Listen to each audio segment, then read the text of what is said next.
There is a simple truth about life. We cannot control what others say or do, but we can always control how we respond. Too often, we react instantly, not with wisdom but with hurt. And in that moment, we give away our peace. Think about it. If someone throws a burning coal at you and you catch it in your hands, who gets burned first? It is not the one who threw it, but the one who held on to it. In the same way, when we hold on to hurt, when we react with anger, resentment, or pain, we are the first ones to suffer. But if we pause, if we think, if we allow God's wisdom to guide our response, then even the most hurtful situations can transform into opportunities for growth. Today, let us learn how to respond with thought, not with hurt, and protect the priceless treasure of our inner peace. When emotions rise, the natural tendency is to react instantly. If someone says something sharp, if a colleague criticizes you unfairly, if a loved one speaks in a way that feels harsh, the mind immediately jumps to defense.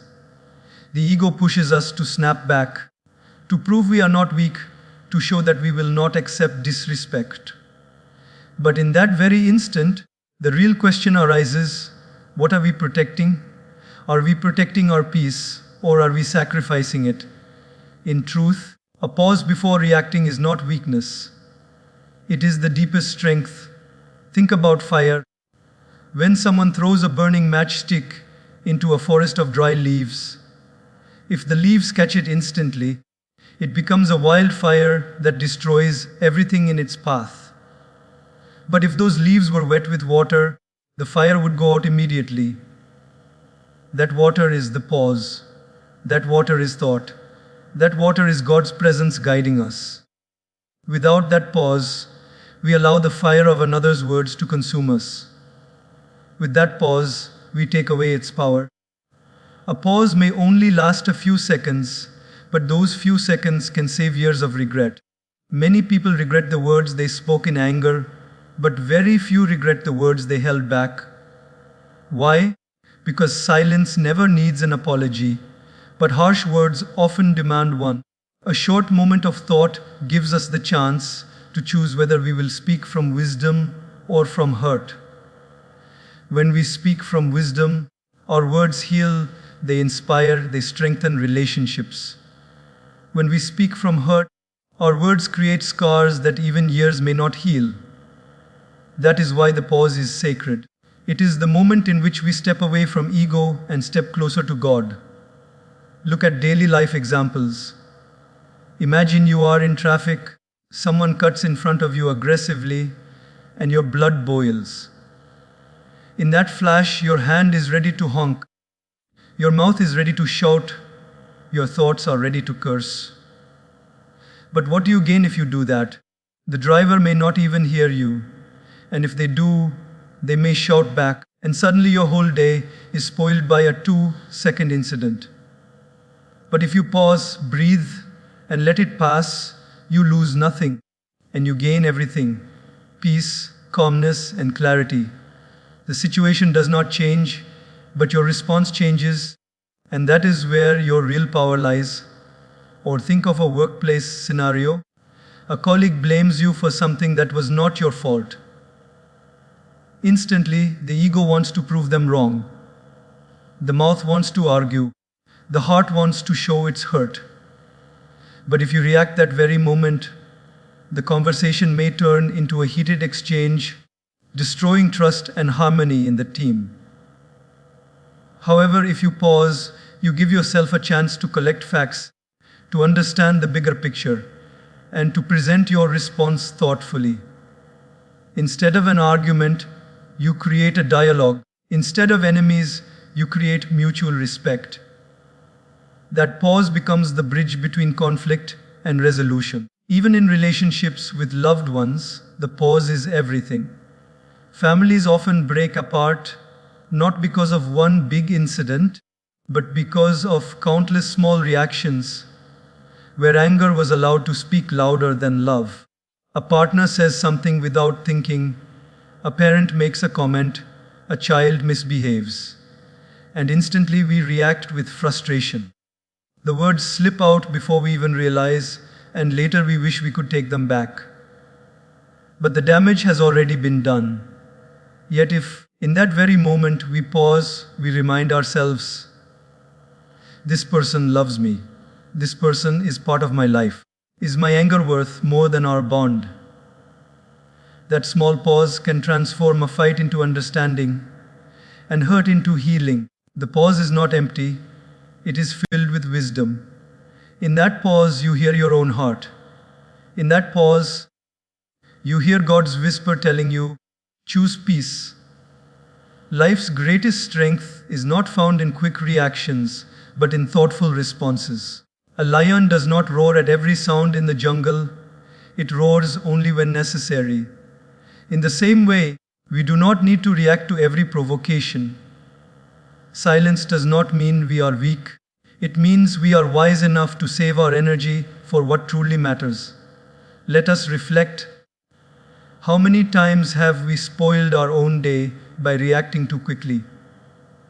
And how many times have we been grateful for holding back? If we are honest, we know that the most peaceful moments of our life came not from reacting, but from rising above the impulse to react. That is the true strength of the human spirit, the ability to master our inner storm rather than let the storm master us. So, the next time someone tests your patience, do not think you are powerless. In fact, that is the moment when your greatest power appears. Take a deep breath, pause, and give yourself the gift of thought. That pause is where you meet your higher self. That pause is where you choose God over ego. That pause is where you protect your peace, which is far more valuable than winning an argument or proving a point. Life will continue to bring challenges, and people will continue to test us. We cannot stop the waves, but we can learn to surf. We cannot control what others throw at us, but we can control what we hold on to. And every time we pause before the storm, we rise above hurt and step closer to wisdom. In that pause lies not just peace, but the doorway to a life of strength, clarity, and true inner freedom. No one can force us to feel hurt unless we allow their words or actions to settle within our heart. This is a truth that, when understood deeply, can change the entire way we live. Imagine someone comes to your door with a parcel, but you never open the door and never accept it. Can that parcel become yours? No. In the same way, when someone delivers hurtful words, they can only reach you if you open the door of your mind and allow them to enter. If you refuse to accept them, they remain outside, powerless, unable to disturb your inner peace. Hurt, then, is not something others can give us. It is something we choose to take. And just like any choice, we can choose differently. Every day we are surrounded by people who speak in ways that are not always gentle. A co-worker may dismiss your efforts, a stranger may insult you, a family member may speak without thinking. Instantly, the mind feels wounded. But the wound is not from their words. It is from our decision to absorb those words. It is like walking in a garden where thorns exist. If you step carefully, you enjoy the fragrance of the flowers without being hurt. But if you step carelessly, you bleed. The thorns were always there, but whether you are hurt or not depends on how you choose to walk. In life, negative words and actions will always exist, but whether they hurt us or not depends on how carefully we carry ourselves with awareness. Consider an everyday situation. Suppose you are driving to work and someone shouts at you from the next car. If you choose to take it personally, you spend the rest of your drive angry and maybe even your whole day bitter. But if you remind yourself, that person may be going through something I cannot see. Their anger is not about me. Then their words lose power. You drive peacefully, you arrive with calmness, and your day remains intact. The same event happened, but two different choices created two completely different experiences. This shows us clearly hurt is not destiny, it is a decision. Many people carry old hurts in their hearts like heavy luggage. Someone insulted them years ago, and they still replay those words in their mind as if they were spoken yesterday. What does this achieve? It keeps the wound open, making it bleed again and again. But if you decide to let go, if you decide not to carry the burden, you free yourself. Imagine holding a stone in your hand. If you grip it tightly, your hand aches. The longer you hold it, the more painful it becomes. But if you simply let it fall, instantly the pain is gone. In the same way, hurt only lasts as long as we hold on to it. The moment we let go, we are free. This does not mean we ignore reality or allow injustice. It simply means we do not allow negativity to rule our heart. You can still correct someone calmly. You can still address situations firmly, but without allowing the poison of hurt to infect your soul. It is the difference between drinking poison and handling poison safely. If you drink it, you suffer. If you handle it carefully, it cannot harm you. Similarly, when you face harshness with wisdom, you do not become a victim of it. Think of children as an example. A small child may call you names or say something rude without knowing the meaning. Do you feel hurt? No, you smile because you understand their words carry no real weight. You do not take it personally. Now imagine if we carried this same understanding into our adult interactions. Many people speak out of their own pain, their own frustration, their own ignorance. Their words reveal more about their inner state than about us. Why should we give their pain the power to hurt our heart?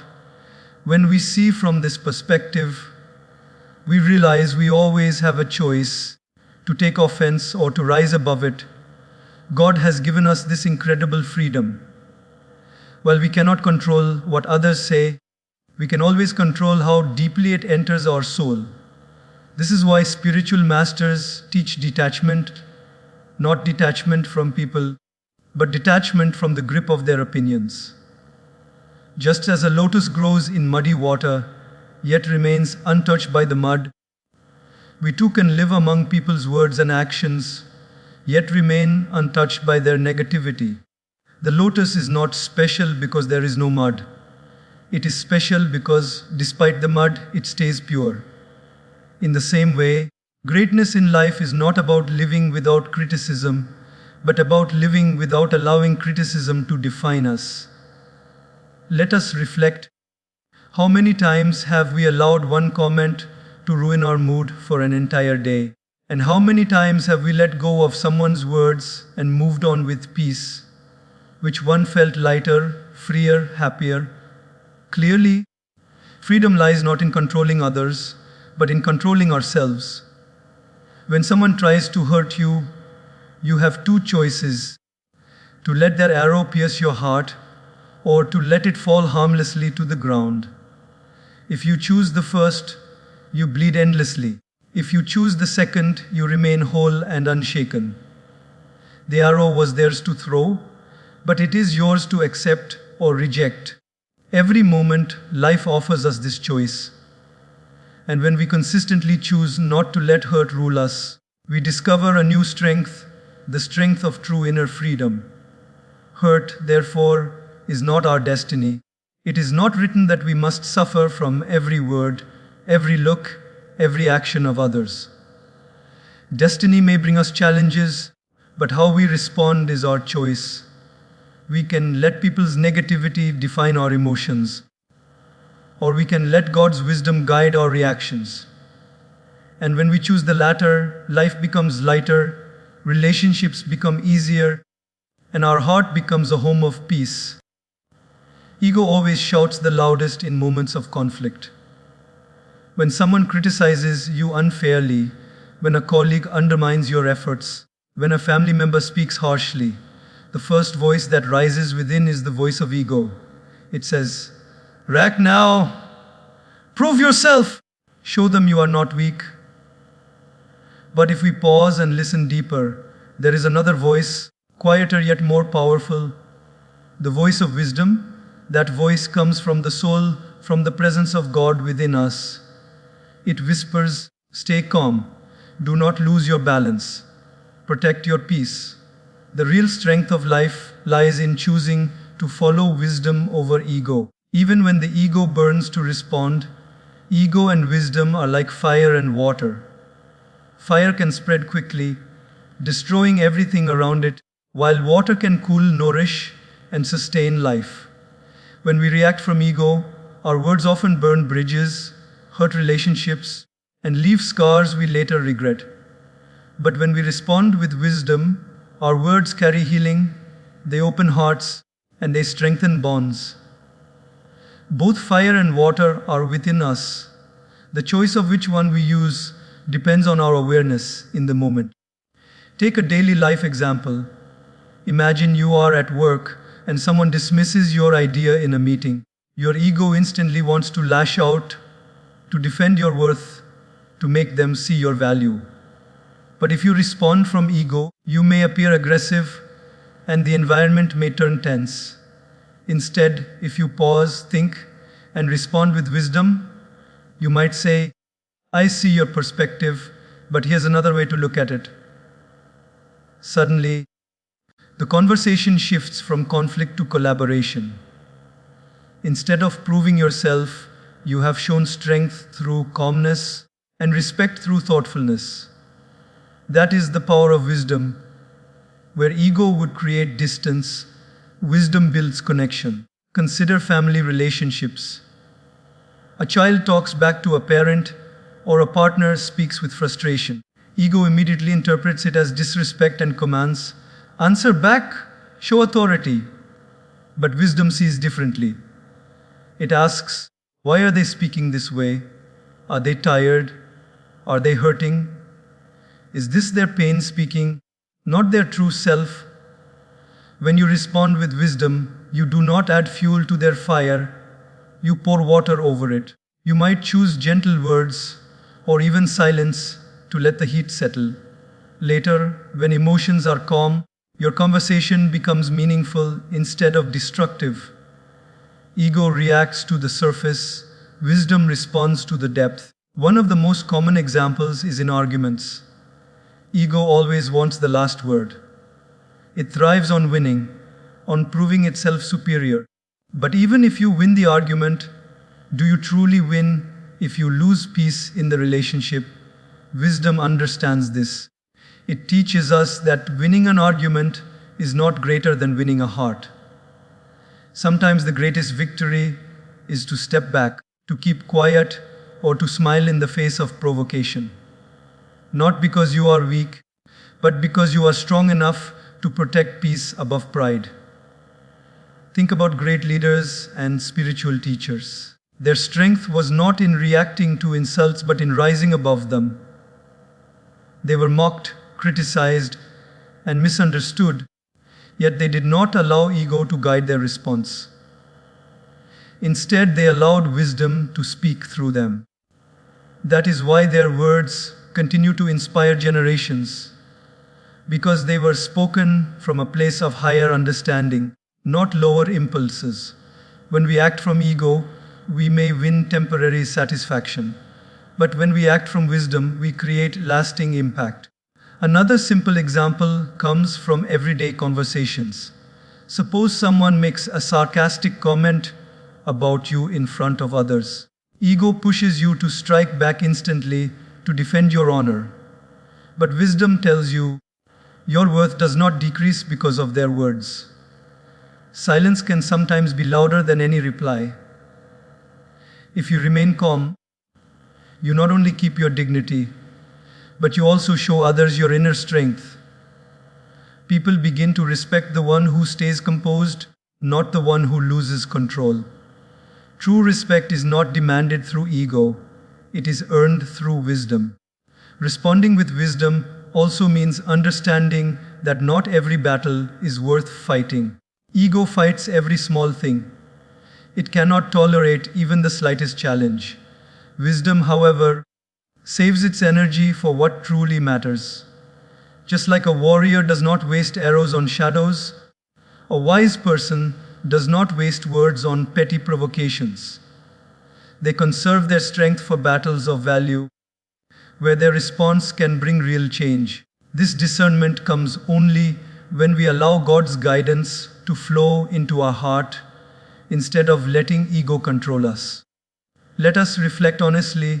How many times has ego led us into regret? How many times have we said things in anger that we later wished we had not? And how many times has wisdom saved us when we chose to stay calm and later felt grateful for not reacting? The difference is clear. Ego may give us temporary satisfaction, but it always costs us peace. Wisdom may require patience in the moment, but it always rewards us with freedom and harmony. Life will always test us. People will continue to challenge, criticize, and provoke. But every test is an opportunity not to prove our ego, but to practice our wisdom. When we respond thoughtfully, guided by God's presence, we become unshakable. Our peace becomes untouchable. Our words become healing. And slowly, our life becomes an example to others, showing that real strength is not in reacting, but in responding with the calmness of wisdom. In the end, the true victory is not when ego wins an argument, but when wisdom wins over ego within us. That is the moment we rise above hurt, above pride, and above temporary impulses, and we step into the higher plane where peace, dignity, and inner strength reside. This is the gift of responding with the wisdom of God instead of the impulse of ego, a gift that makes our life lighter, our relationships deeper, and our soul freer.